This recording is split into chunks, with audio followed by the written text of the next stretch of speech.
السلام عليكم ورحمة الله، تبارك الله عليكم الإخوان. مرحبا بكم معنا في فيديو جديد. باقي مع كيسيون ريبونس. واحد السؤال من عند واحد الأخ على لو سيستيم دو لا تيليتك، كيتسائل على لي ديتيكتور دو موفمون سون فيل، خدمهم مع لا سونترال إكليبس بالموديل وايرلس دبليو ال. كيتسائل إذا نقصت البطارية الفولتية ديالها في الديتيكتور كيفاش غادي يعرفوها في لا سونترال إكليبس 8 ولا 16 ولا الى اخره.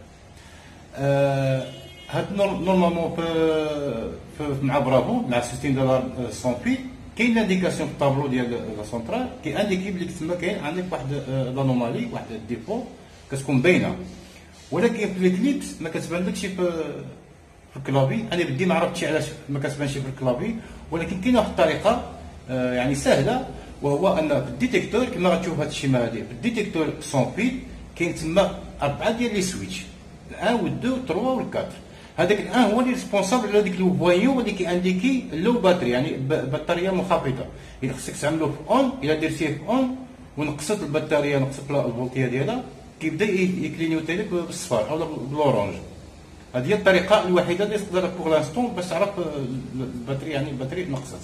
وما زلت معكم بهاد لي كيسيون ريبونس بفيديوهات قصيره ان شاء الله. دمتم في امان الله والسلام عليكم ورحمه الله.